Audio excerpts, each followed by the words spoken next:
podcast. I'm Max. I'm Rich. And on this podcast, we are the best there are at what we do. And what we do is go on a special mission. And this time around, that special mission is going to take us to Wolverine number 32. Which Wolverine number 32? You figure it out. No, really. Rich will explain it all to you. As a matter of fact, he'll do that in a minute in a lot of detail. But first, he's got some other things to say to you. I forgot to mention something last time when talking about flight operations from China and the abominable weapon. Thousands of civilians were used in the construction of the airfields, and many of them lived near them after they were completed. Chinese culture is rife with beliefs in demons and evil spirits, so the belief of being possessed by said spirits is not a large step. Some locals thought that the only way they could expel the evil spirits was by scaring them out of their bodies. Sometimes the Chinese would dart right out in front of fast-moving jeeps and trucks, risking being struck to frighten away the spirits and relying on the driver's skills and reflexes to avoid a collision. Many were, regretfully, unsuccessful.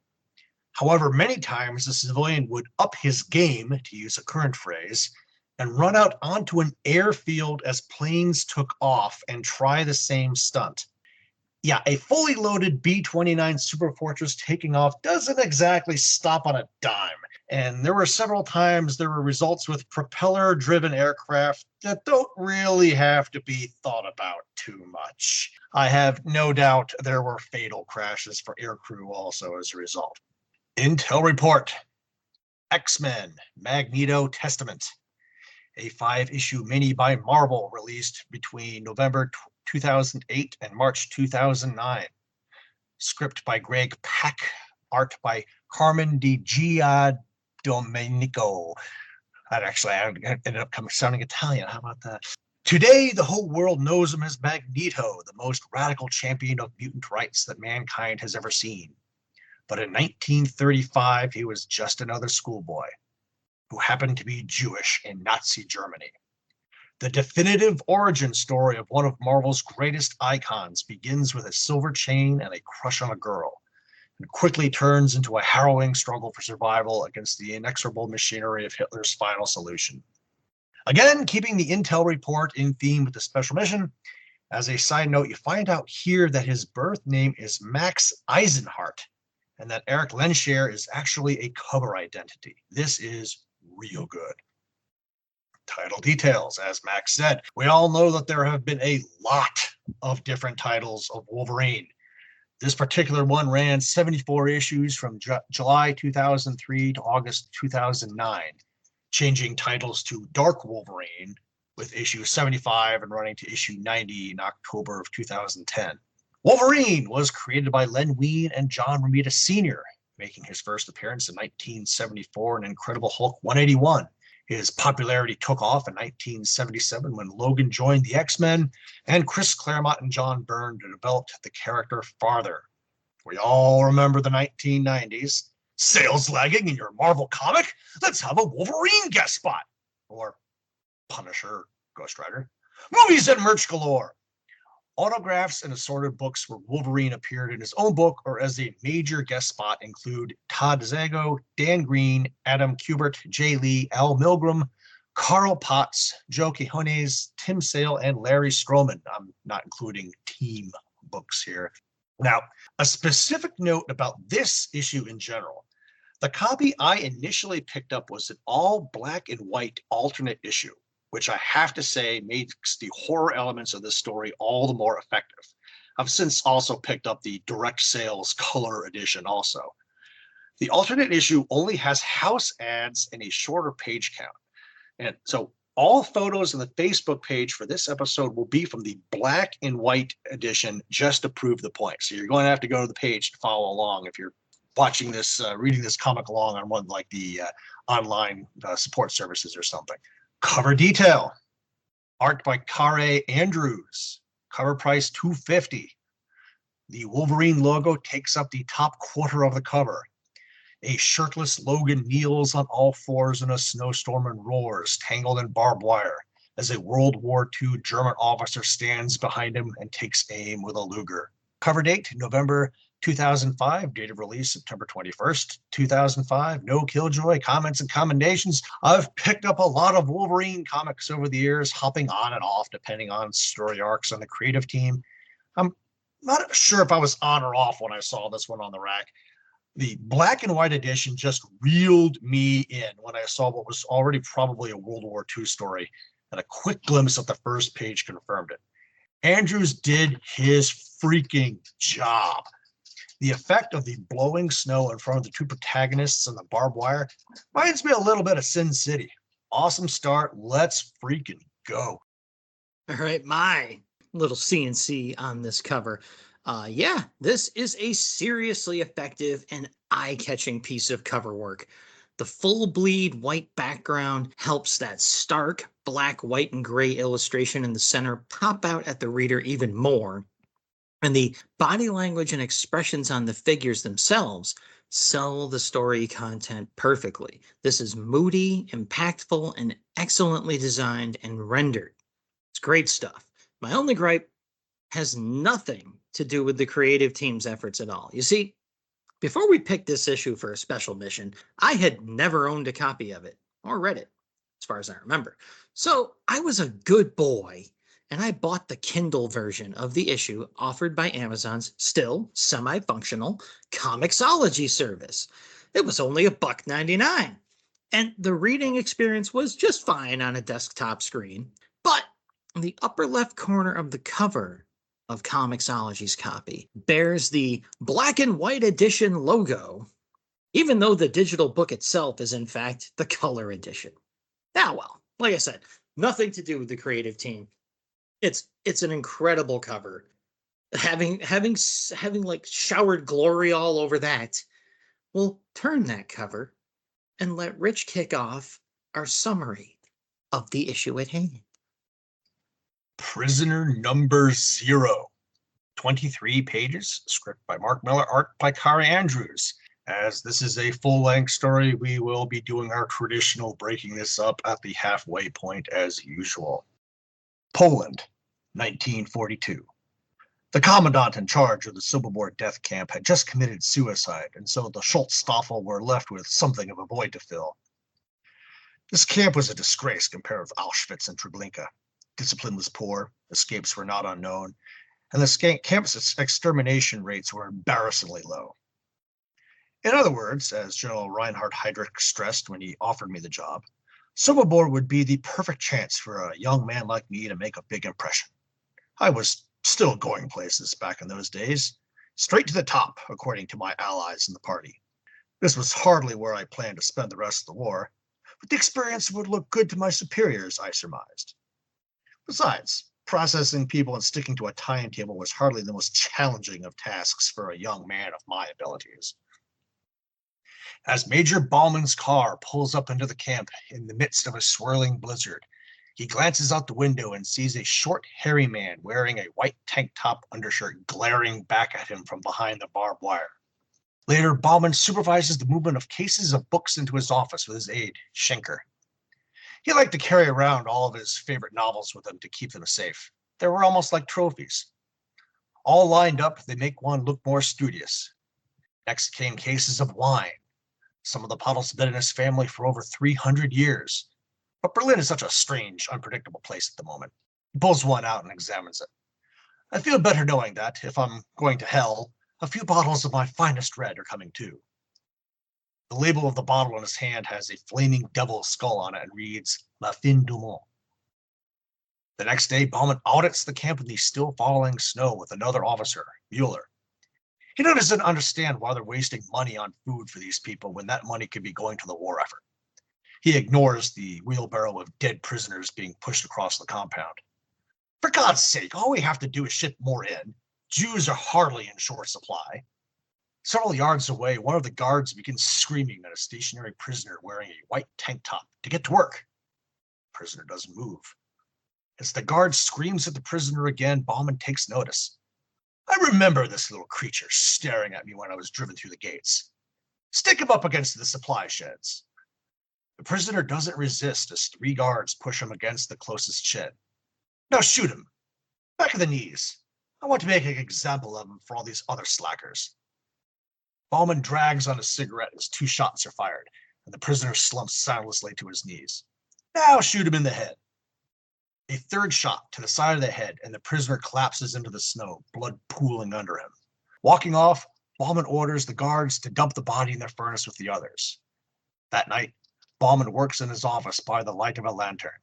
The snow is still coming down. I took no pleasure in our camps or our preemptive strikes, but recognized that it was necessary to fight this terror abroad, just as we had done for the security of our homeland.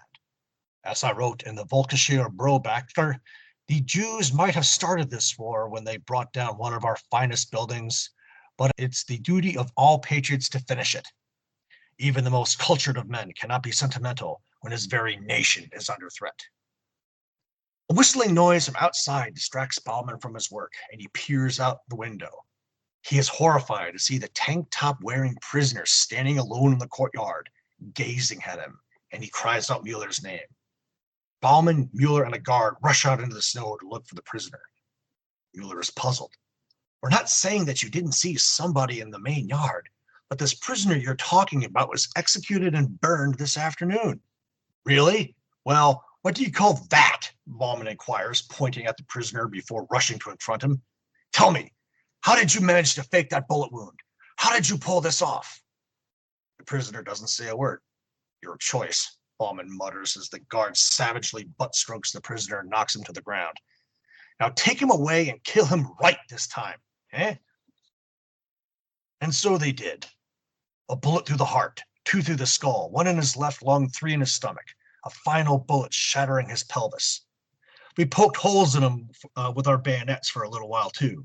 And then, once satisfied he was dead, supervised as he was taken to the incinerator and burned like coal. I could still hear whistling in the dead of night, no matter how many times I tossed and turned, or how many bottles I opened.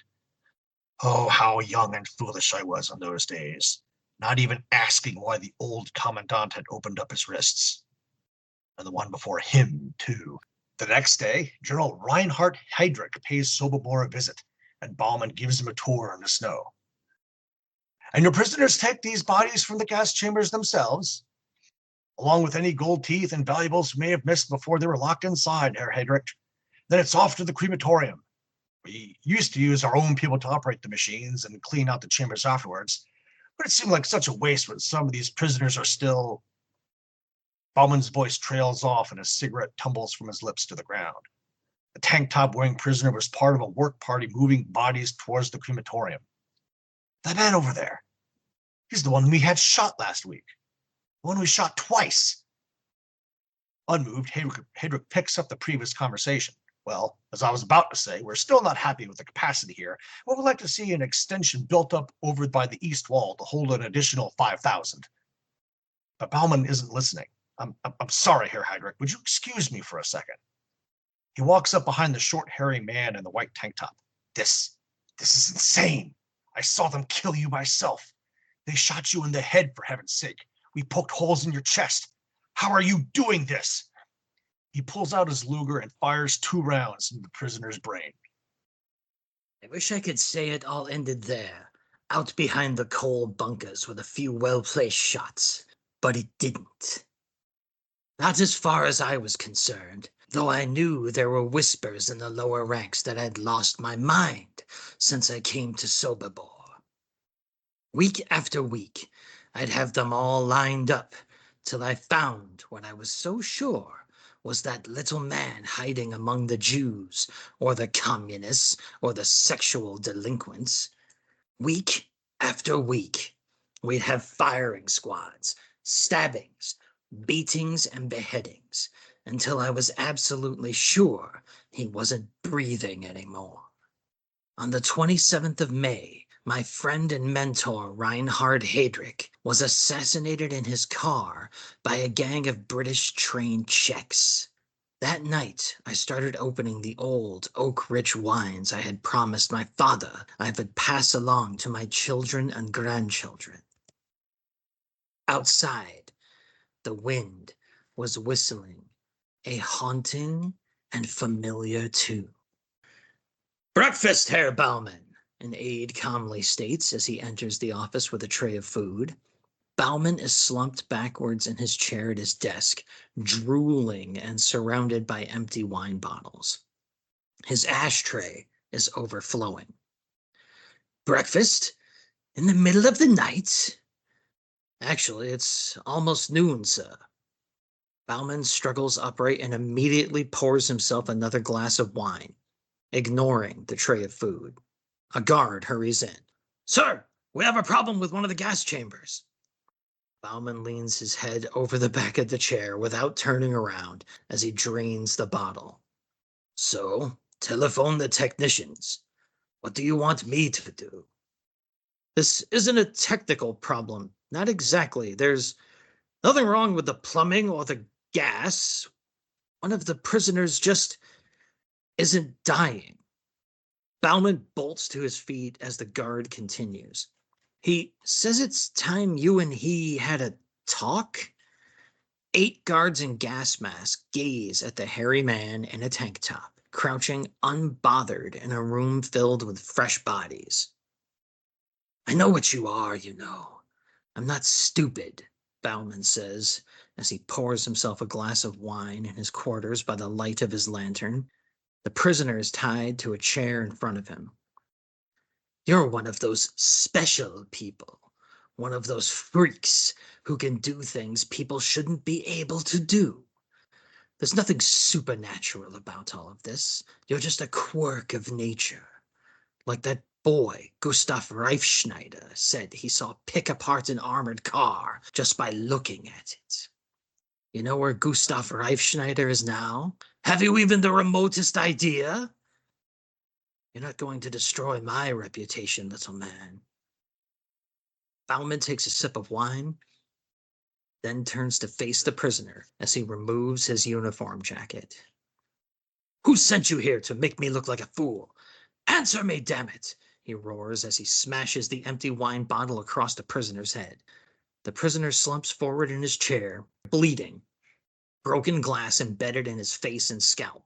I know we can't kill you, but you can still feel pain. You bleed like the rest of us. And this gift of yours to recover from any wound is not such a blessing when you're tied to a chair. This could go on for months, years. You could be my exercise every night after work. So let's be smart. Talk to me. Tell me why you picked on me.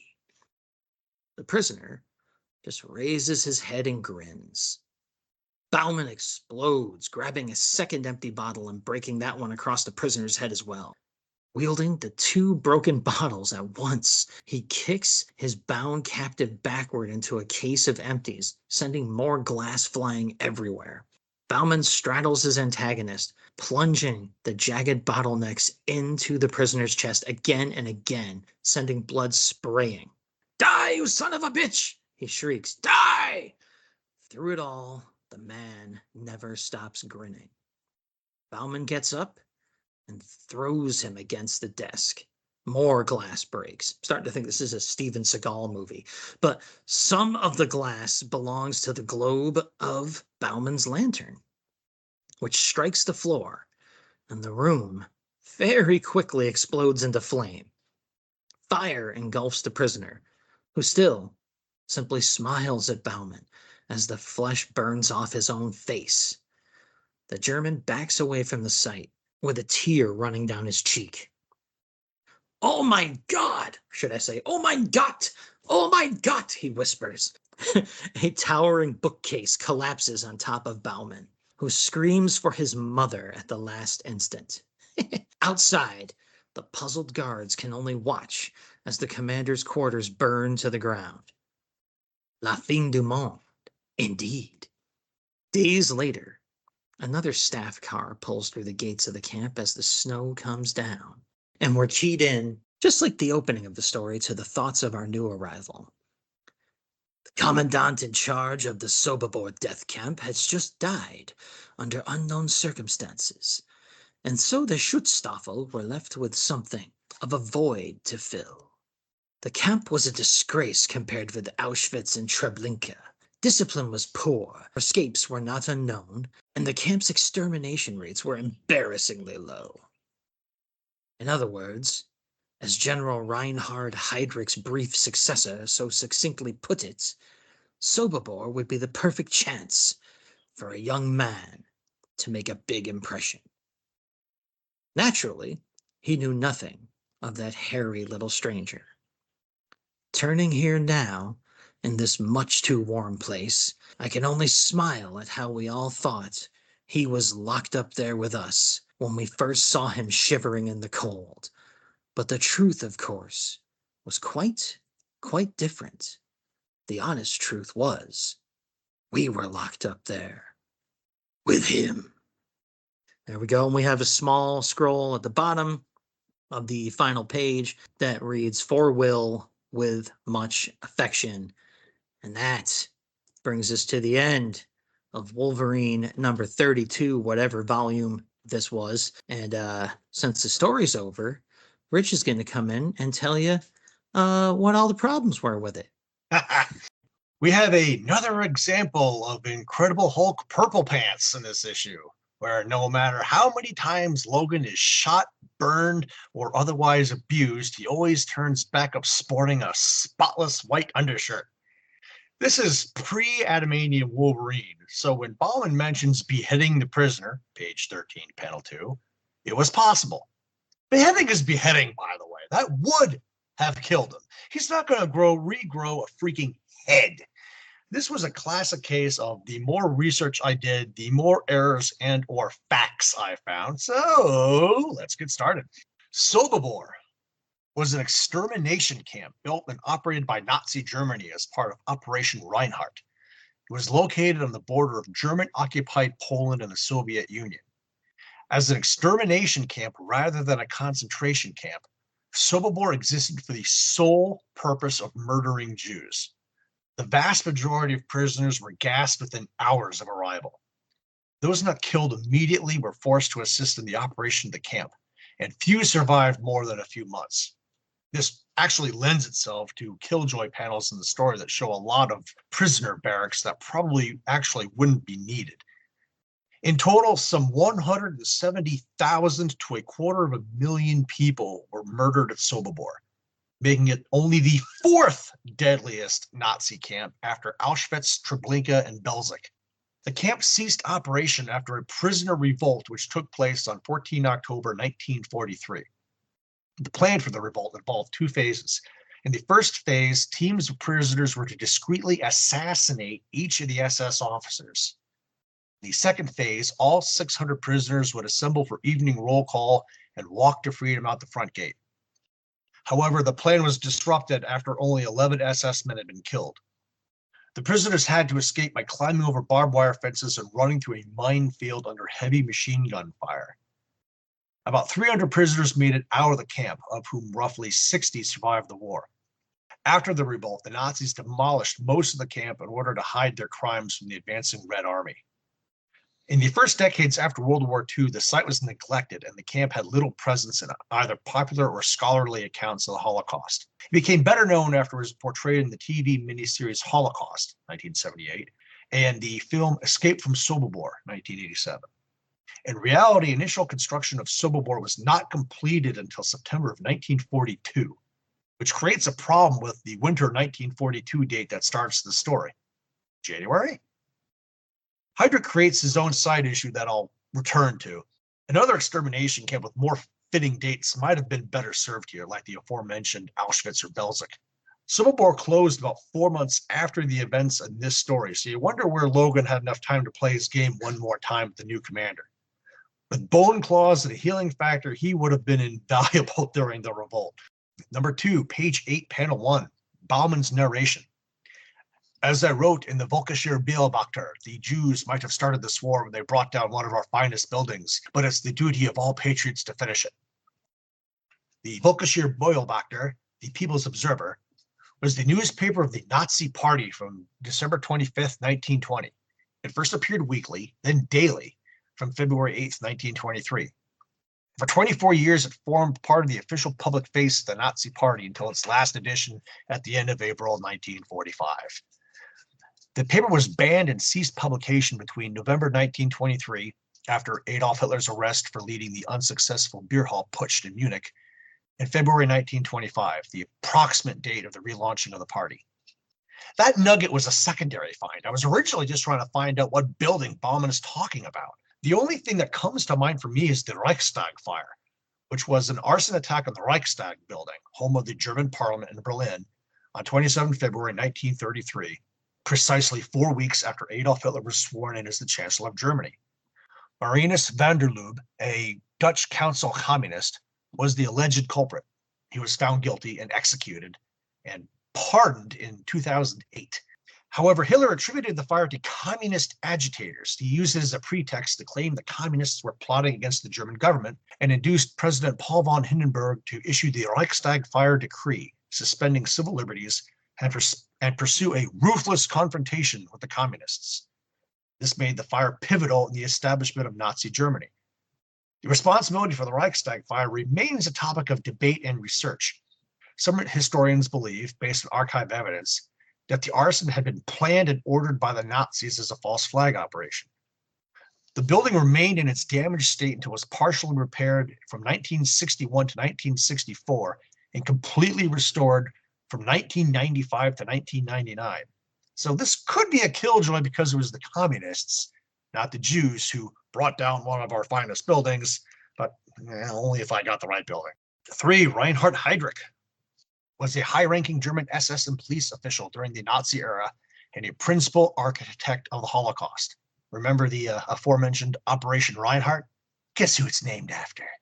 Heydrich was named chief of the Reich Security Main Office, including the Gestapo, Kripo, and SD. He was also deputy acting Reich Protector of Bohemia and Moravia. He served as president of the International Criminal Police Commission, which is now known as Interpol. That's an interesting origin, and chaired the January 1942 Wannsee Conference, which formalized plans for the final solution to the Jewish question, the deportation and genocide of all Jews in German-occupied Europe. Many historians regard Heydrich as one of the darkest figures within the Nazi regime. Adolf Hitler described him as the man with the iron heart. He was the founding head of the Security Service, SD, an intelligence organization charged with seeking out and neutralizing resistance to the Nazi Party by arrests, deportations, and murders. He helped organize Kristallnacht, the series of coordinated assaults between Jews throughout Nazi Germany and parts of Austria on November 9th and 10th, 1938. Those attacks were carried out by SS stormtroopers and civilians and presaged the Holocaust. Upon his arrival in Prague, Heydrich sought to eliminate opposition to the Nazi occupation by suppressing Czech culture and deporting and executing members of the Czech resistance. He was directly responsible for the Einsatzgruppen, a special task force that traveled in the wake of German armies and murdered more than 2 million people by mass shootings and gassings, including 1.3 million Jews. Heydrich was mortally wounded in Prague on 27 May 1942 as a result of Operation Anthropoid. He was ambushed by a team of Czech and Slovak soldiers who had been sent by the Czechoslovak government in exile to kill him. The team was trained by British Special Operations Executive. Heydrich died from his injuries on June 4th. Nazi intelligence falsely linked the Czech and Slovak soldiers and resistance partisans to the villages of Ludice and Lizaki. Both villages were razed. The men and boys aged 14 and above were shot, and most of the women and children were deported and murdered in Nazi concentration camps. Baumann says Heydrich was assassinated on May 27th, and I suppose if the wound was mortal, even if he died a week later, we can probably get away with that. But my big issue with either date is that it wouldn't be snowing. The name recognition and his true fate carries a punch, but perhaps if winter is such an underlying theme to the story, Miller could have just invented a high-ranking Nazi character that didn't die in the early summer in reality.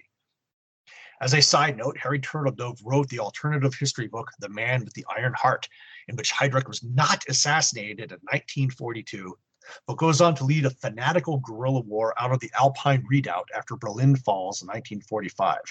I haven't read it yet, but I may have to bump it up on the list after this.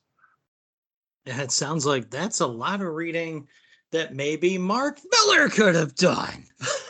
But anyway, we've covered the issue. Rich has done his killjoy and his history lesson for y'all. So you know what time it is. It's time for us to do our comments and commendations on this issue in its entirety. Now, I'll kick it off here. Let me say right at the top that Kari Andrews' art is excellent throughout this entire issue. It might even be the best work of his that I've ever seen. I haven't been exposed to a ton of his work, but before reading this issue, I'd seen enough to generally feel that his work was, not to my taste. Here, however, Andrews really shines, looking very much like a better version of Tim Sale's work to me, who was name-checked earlier in this episode. And sorry, I've never really liked Tim Sale's art. Rest in peace, and apologies to all you Long Halloween fans out there and so on. But this has kind of a similar styling to what I always see Tim Sale going for, but I feel the design work and rendering is just better. So that's a long way of saying that I'm going to try to keep my art callouts to a minimum, because I like every freaking thing on every page of this. And Rich makes several great callouts in his CNC, and I read that in advance this time as a change to my usual routine. Also, I usually go on and on in my CNC, and I'm not doing that now, right? So, lightning round. Is that a Blitzkrieg reference? No time to figure that out now. Go! Page 1. The barbed wire bottom page border was sweet. Ditto for the alternating use of soft border, borderless, and solid border panels, adding to the dream or nightmare-like quality of the story throughout the issue. Page 3. The overhead shot of Bauman's office was extremely well done and shows off Andrew's talent for keeping page designs interesting during fully conversational scenes. That's a skill that I like. I really appreciate that. On page 8, the lack of any sound effects lettering for the whistling sound outside the window really makes the scene more confusing than it should be. I thought, why? You have other sound effects in this comic book. Why not for the whistling? It was only in a caption. However, I also have to mention the utter conflagration that is depicted on pages 20 to 21. The chaos and violence of those moments is relayed without any confusion in the storytelling. It's a gorgeous 2-page literal firefight going on, and just great work by Andrews. Writing-wise, however, there were some flat tires in my opinion. I'll save most of what I mean about that for my last words, plus Rich covered a couple of them in his Killjoy bit. But let me just say, this issue was published quite a while after Alan Moore's Watchmen, right? And for your final lines in this supposedly poignant tale, Mr. Miller, you just ripped off one of Rorschach's most famous quotes from that super famous and highly regarded series. That's just pure hackery, man. I'll leave it at that. Mark Miller, I've obviously heard of, but I don't know if I've seen Kari Andrews before since this issue. I'd love to see more of it because he's got this whole war horror thing on auto. La fin du monde is French for the end of the world, which is highly apropos. The mind games Logan plays with successive camp commanders is one for the ages, but one kind of wonders how he can just sit there and let all the prisoners die if he can do something about it. Bauman's slow descent into madness is on full display here. You notice Logan didn't say a word the entire issue? Well, we'll get back to that. Let me just say that the black and white art and the constant snowfall sets an incredible mood throughout this issue. From the opening page, we just lunge right in, especially the way the barbed wire curls along the bottom of the page outside the panels.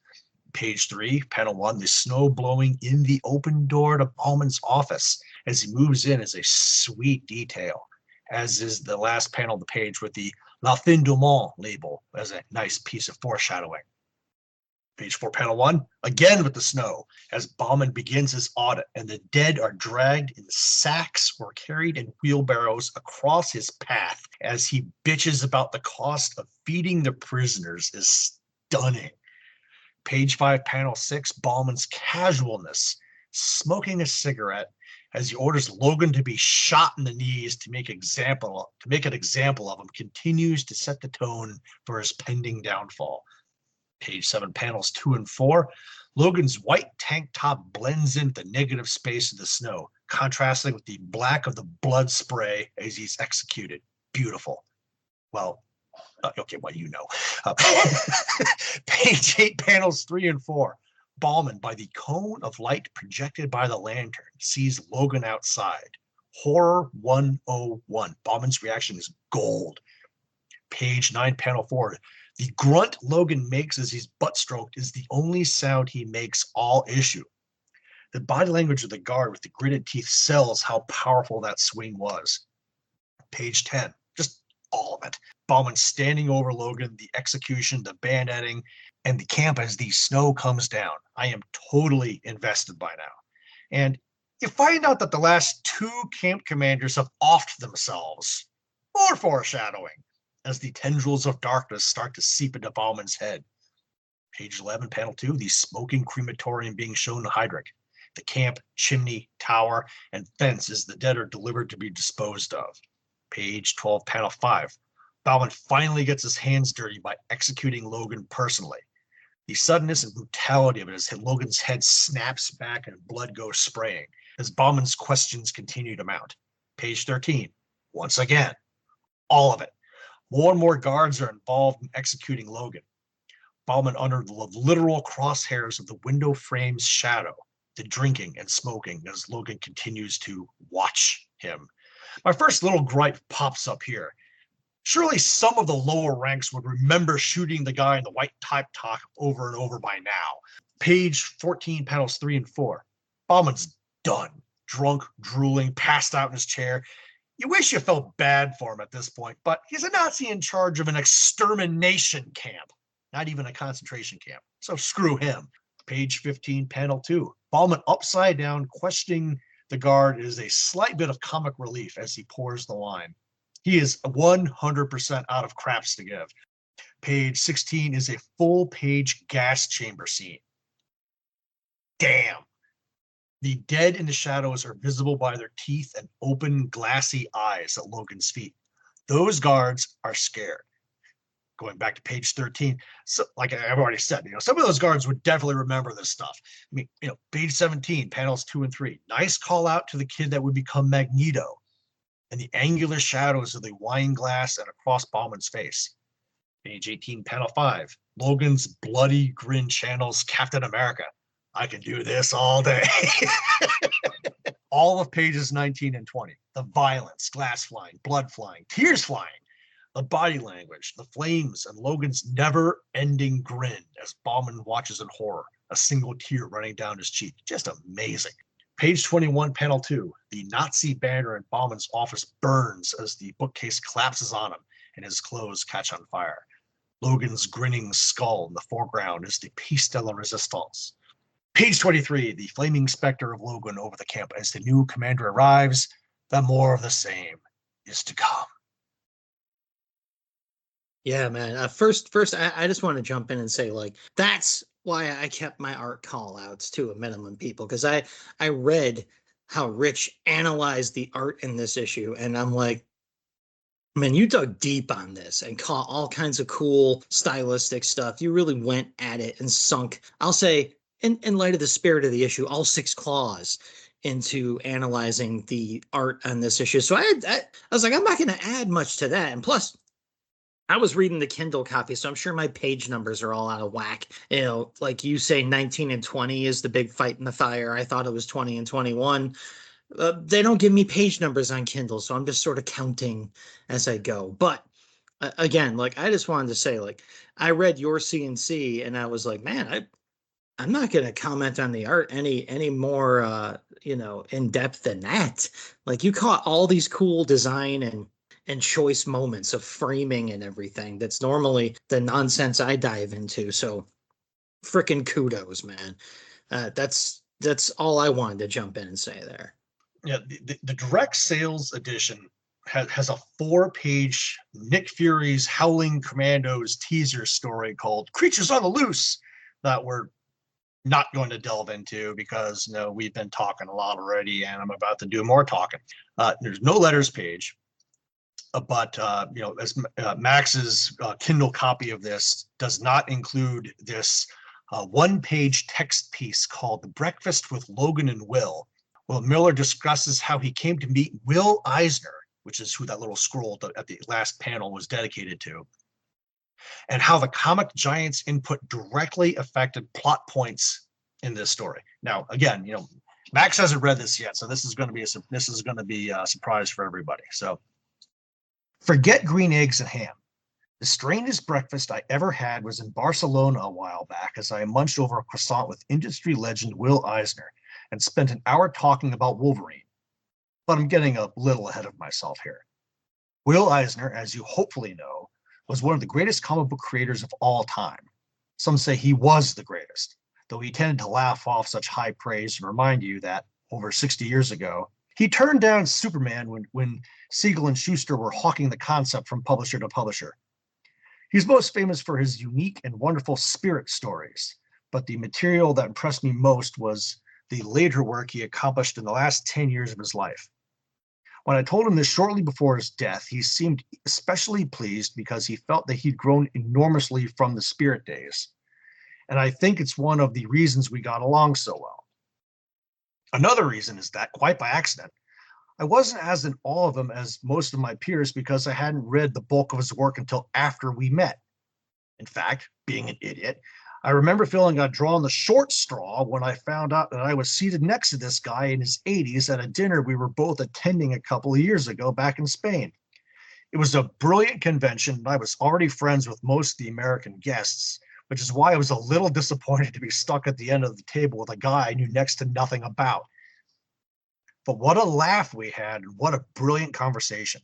All my pals were roaring and screaming as they chewed on their pasta while I chatted to Will and his brilliantly smart wife about everything from the upcoming presidential election to having Jack Kirby as the kid who makes your morning coffee.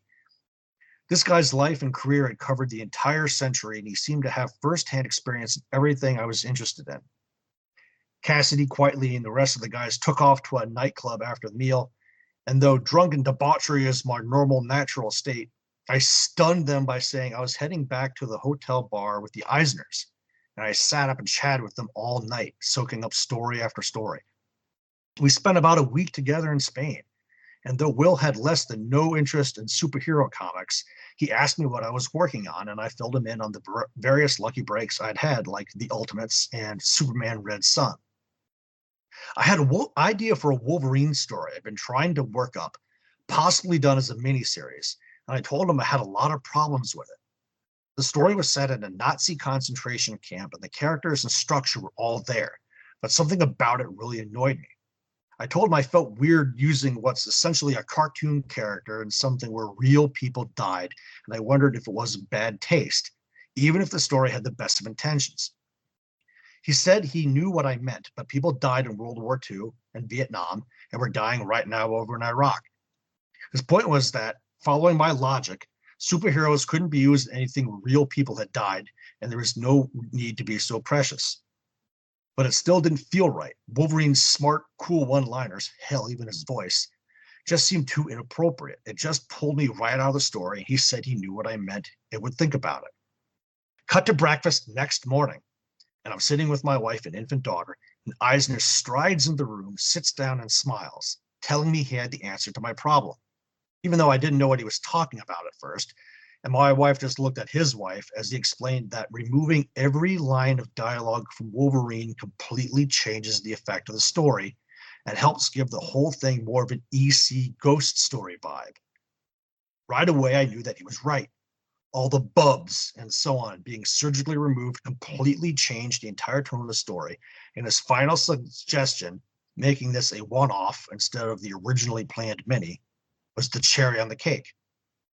He told me comics should be the maximum amount of information told in as few images as possible, and he was absolutely right. Ever since then, I've tried to live by this maxim. I called him up a while back and told him that I was going to give him a special thank you for his suggestions, and he laughed like a drain, saying that he couldn't pick Wolverine out of a lineup of Spider-Man and Mickey Mouse, but he appreciated the sentiment. and I appreciated the help. Thanks, Will. Mark Miller, Glasgow, Scotland, 17 August 2005. All right. Well, as Rich mentioned, that's the first time I've heard that. Rich did send me photos for our next section, but he held off sending me a photo of that because I wanted to wait till we recorded it to hear that for myself. Add some context to what I'm going to say in my last words, but I don't think it really changes anything. So I mentioned some photos, and those photos were for, as I also said, our next section, which is called our spotlighted ads of the issue, and Rich is going to kick it off. Yeah, because I've been talking too much already. So, it's like I had to go to the newsstand issue to find an ad. The black and white issue only had 3 ads throughout, and they were all like Wolverine themed on the covers and stuff. So if you had to find an ad, I had to pull out the everyday issue. The Marvel Heroes Figure Factory. Build Marvel figures, 15 to 25 pieces inside each crate. Collect them all. Spider-Man, Green Goblin, Doc Ock, Iron Man, Hulk, Wolverine, Venom, Thing. Find all 12 mystery figures. Build figures and posters. Trade figures and cards. Collect them all. Collect all 64 double-sided cards to build 2 different posters. And it's the usual, 90s, buy all your crap here and everything. It's, photos of heroes and villains doing hero and villain things.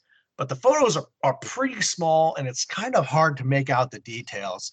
I never had any of these. They look pretty cool. I mean, the ones I would probably get if I wanted to go out and get them. There's one of the Hulk swinging a tank turret by the cannon, and the Wolverine, punching out of the head of a Sentinel. So yeah, this was a pretty good ad. Yeah, that's out of the things that's the one you didn't show me. But man, now that I've seen that ad, that's one of the few things I would be like, man, that would actually be kind of cool. I would be entertaining for a weekend or two. It looks pretty neat. But from the photos you did send me, I was still pretty pleased in a way because the ads in this issue are like a perfect time capsule of how the early 2000s were really just a crappy version of the late 90s. It's stunning to behold, really. There's ads for video games, PCs to play video games on, ads for movies, cell phones, unlimited text plan, stuff like that, bad TV shows, and most of it plastered with the worst computer coloring effects and eye-gouging graphic design you're likely to ever see in your life. To be fair, there's an awesome 3-page ad for the PS2 game Incredible Hulk Ultimate Destruction, which I can tell you is a great game, and the ad is really well done. One section is all laid out like a comic book page and stuff, and well too. However, that's not going to be my spotlighted ad, folks. No, that honor has to go to a full-page ad for Skechers Footwear. This thing is a full-page ad featuring 2 attractive young people locked in a presumably mortal yet excessively awkward-looking struggle on a plain of ice with frozen mountains or icebergs in the background beneath a cloudy blue sky. The young gentleman involved in the poorly posed disagreement is being pulled up by his shirt from a prone position on the ground by a whip-wielding woman who is wearing a fully open fur vest, a bikini top, and a short skirt. Dude isn't dressed for the weather either. He's clad in a tight, possibly vinyl, semi-button-down shirt, blue jeans, and a pair of what are presumably Skechers trail shoes. His assailant's stiletto-heeled shoes might also be made by Skechers, but they sure wouldn't be doing her any good out on that ice. Above this unlikely altercation, the phrase, "We put the S in action," is lettered across the sky. Skechers, I bet you do. Somehow. I guess if I were them, I'd put it after the T, so it would kind of still be pronounced the same. Action? Maybe? The strategy here seems to be make the ad as confusing as possible so that people will have to stop and try to angrily make sense of it while saying the word Skechers a bunch of times. And well, I guess that strategy worked. I mean, there was also in this issue an incredibly goofy ad for Marvel Superheroes golf club head covers, and I still had to go with the Skechers ad. It's just if you want to, people are like, what were the early 2000s like? You can just wave this Skechers ad at them. So that's our issue. That's the ads. That's everything that this issue's got to give. But we've got a little something else to give. We've got some last words to give. And I'll kick it off here. My last words are, this issue was an absolute artistic showpiece for Kari Andrews, diluted by some frustratingly half-baked writing on the part of Mark Millar. And remember, I wrote this part before I heard the text piece about his meeting with Will. He was inspired to write this after meeting with the legendary Will Eisner, a story that really only focused on the one prisoner held within an extermination camp that did not have to fear death. Never mind the fact that Logan should have had plenty to fear, as Rich already mentioned the decapitation option, but come on! Wolverine's healing factor is not unlimited. I know, superpowers suit the needs of the story, it's all make-believe and so on, but if you burn him up in an oven, Wolverine will die, folks. I didn't finish this story feeling any of the impact that Miller obviously assumed it would have, based, I guess, mostly on just setting the tale in a extermination camp and showing the hero get the better of a Nazi jackass. Kari Andrews' outstanding work in this issue deserved better, I say. And to add, now that I've heard that story of his meeting with Will, yeah, Will had the right idea, that just keep the superhero from talking. But that did not make this.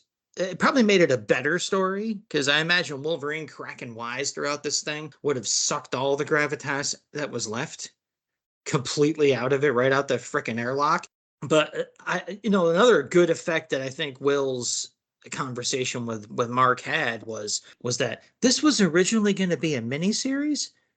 The way Mark wrote it, there almost wasn't enough story for this one issue. So I'm really glad they decided to not make this a 4-issue or a 6-issue thing. Again, I would recommend this issue to anyone just so they get a chance to look at this art. And the story's it's not the worst story I've ever read. But man, you're writing a World War II story in a Nazi camp after meeting with Will Eisner. I would have put on a better set of clothes than this if I was Mark Millar. Just saying. That Sin City vibe I had early on didn't go anywhere. Our first all black and white issue. More show history. I was so amped to do this one, I actually skipped ahead an episode in the script writing to do it. I worked on the script a bunch during lunch at work, and there was a page missing on every online read full comic site I went to, the one where Bauman begins his interrogation of Logan. I'd chosen the intel report for this issue long before I reread it, so it was a small surprise when that Magneto reference popped up in the story. Again, talk about a perfect tie-in. I don't have a lot to say here because these full-length stories, as noted before, usually undercut the finale after the CNC. Definitely a Wolverine for the ages, and he never once popped his claws. I do have to say, I read the colored version afterwards, and there are details that get missed in the black and white issue. Go read that one if you can't find the special. From here, let's do a little scuttlebutt. Scuttlebutt? Let's do some scuttlebutt. Not a review, but a recommendation on the show page. We're not reading all the emails on air anymore, but our good buddy Jason Zeller is continuing to weigh in on every episode. Jason writes, "This is an excellent podcast by two great guys covering the supernatural war comic series Weird War Tales. With each episode and issue, you get real world history, comic creator backgrounds, story coverage and analysis, highlights of the comics letters pages, and their favorite ads. I very highly recommend their podcast." This is where I remind all you listeners that not only was Jason the initial winner of the Binge Listener Award for listening to every episode of the show, for which it is named in his honor, He is also the only American to have earned a Sam star. All of our other stars have crossed the pond. Come on, people. Jason shouldn't have to do everything around here. Go to Redbubble, buy some merch, get a Sam star. What? Hold on. We've got some breaking news. We have photographic proof that Chuck Bushman is continuing to channel his inner Mr. Zeller and has parted with some hard-earned dinero to buy a WWP t-shirt. Congrats on your Sam Star. You've pulled American consumers into a tie with our overseas allies for overall purchases. Who's next? Hey, I gotta say, man, I don't deserve listeners as good as Jason Zeller and Chuck Bushman. Rich does, but I really don't. They're just great. It's just awesome to see people out there actually buying our stuff and showing it off. I mean, Martin Gray even wore his out in public recently. I saw a picture of him doing it. So, I mean, like talk about taking your chances out there in the wild. So there it is, people. That is the entire issue. That's pretty much the show right there. You even got the scuttlebutt, all right? But we're still not quite done yet. As nice as Rich is, he's going to be even nicer to you here and give you more. He's going to give you a teaser for our next episode. Weird War Tales 56. Nursing homes. Confederate zombies. Off with her head. Don't lose yours. Be here next time. I will. At least I think I will be. I don't know. Every time I see a pink envelope show up in the mail with Rich's name on it as the sender address, I just throw it out. I don't open it. So I'm still going to be here because I refuse to open those envelopes. All right. And who are those envelopes addressed to? They're addressed to me. I'm one of the Weird Warriors. I'm one of the Batlin Bros. I'm one of the people that, as long as I don't empty those envelopes, continues to host the Weird Warriors podcast. And that's a podcast where we promise to make war no more, bub.